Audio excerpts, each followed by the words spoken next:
we move on to do a Chelsea versus United preview. Obviously, these are two teams coming in at a little bit different set of momentum. Chelsea, now they both played midweek Carabao Cup games, and Chelsea got the win. Chelsea got the loss, suffered a loss to Newcastle, while United got a 5-2 win over Leicester City in their first game post Sir Alex Ferguson. But I'm not, when I talk about with their both teams are coming in different forms. I'm not really talking about the Carabao Cup, obviously. I'm talking about in games that matter. Their league campaign. Chelsea beat Newcastle. Ironically, they lost to Newcastle today, but they beat Newcastle in the Premier League on Sunday. United lost to West Ham. That ended up being the game that got Erik ten Hag the sack as well.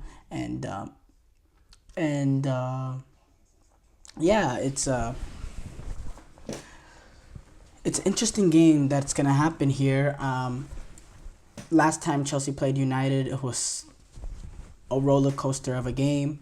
This game now being played at Old Trafford. You go back to that fixture that happened last year. Manchester United, they trounced Chelsea in that game. Could have scored maybe 10 in that game. It was ridiculous. New Chelsea team, and you'd say it's same United team. Honestly, that United team last year was pretty garbage as well. They just happened to take advantage of a Chelsea team that was really, really open and was at a vulnerable position that year. If you remember Chelsea, they made that push to get into that top six. It was that late push, really, really late, last 15, 20 games of the season or so. But this time around, Chelsea are the team that looks really, really good. United look really, really poor. It's presented when you look at the league table. Chelsea sitting in 5th place, United in 14th. Chelsea already 6 points clear of United through 9 games. It tells the story there, but there is an element of a new manager bounce that United will, that could take advantage of. You saw that bounce already begin with the 5-2 win over Leicester. We've seen United take advantage of a new manager bounce going back to that Ole Gunnar Solskjaer start that they had after Mourinho was fired. And, that could be possible now with another manager, with another former player, a club legend, and Van Nistelrooy taking over as the interim manager.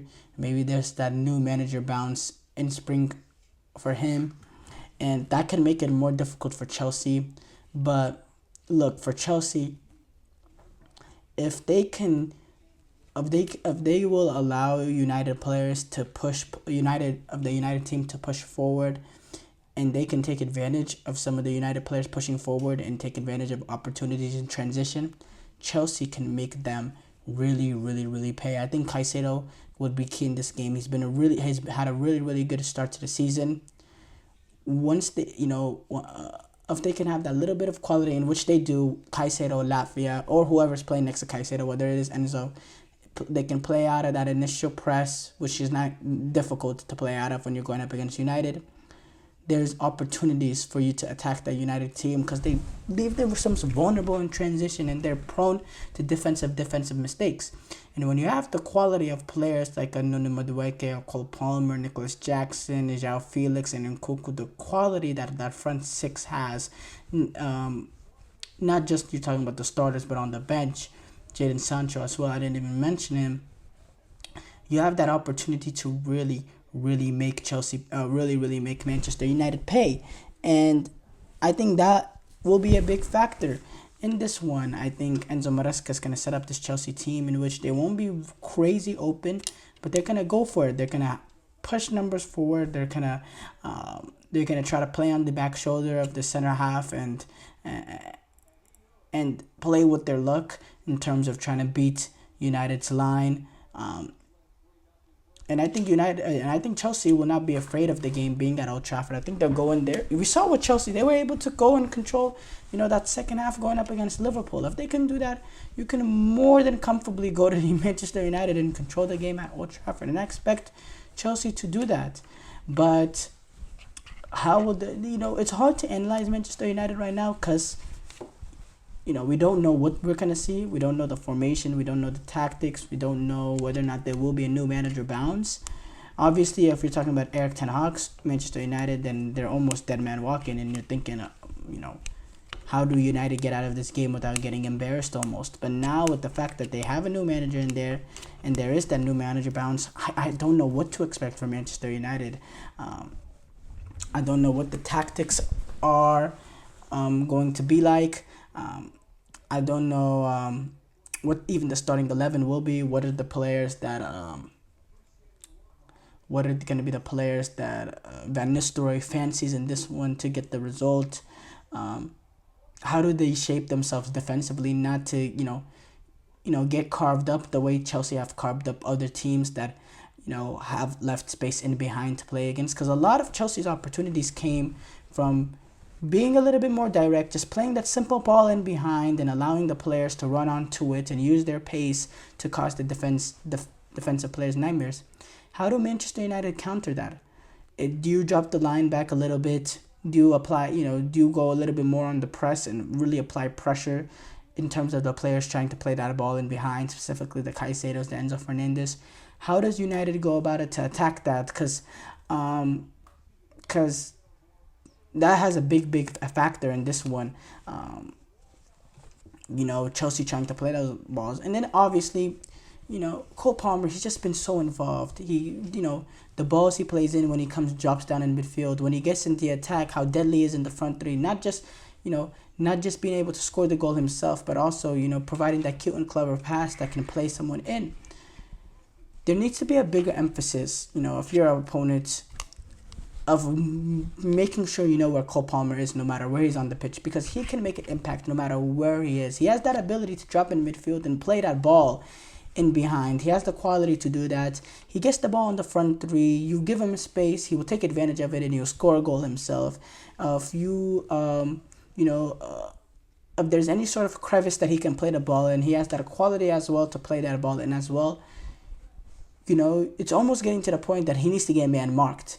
You need to know where he is at all times, and anytime he's on the ball, you have to swarm him, because you don't want to give him any chance to be able to look up and pick a ball, and you definitely don't want to give him a chance where he's in the front three and he has time and space to get a shot off himself or to create an opportunity for himself or even for others. That's a big factor in this one, because Cole Palmer has a lot to do with Chelsea's production in terms of goals and assists, not just this season but in general. He has so much to do with with all the attacking play that happens, at Chelsea Football Club. A lot of it gets funneled through him, and there are certain games as well in which he can be a little bit more invisible. I thought that was a good way to describe it against Liverpool. I thought he was invincible. I didn't see him as much as I expected. I'd see him in this sort of big game. For Cole Palmer, you don't want to do that again. And also, the thing with Cole Palmer is, when his performance levels are not his best and he's not getting his ball as much, you cannot really tell with his body language. You can't tell if he's thinking just get out of here, let me get out of here, blah blah blah, or that's just his natural body language and he's just frustration with how the game is going and how he's not getting involved. It's hard to understand, because if you're looking at it from, someone who doesn't really know much about him, you're thinking, oh, that could be a little arrogant how he's going about it. But, you never know till you know the person, obviously. But, yeah, just for me, I think Cole Palmer has to be more consistent in the good and bad games.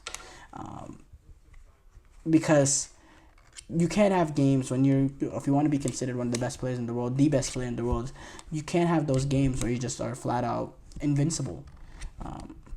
That's something he will have to work on, and I have no doubts that he will.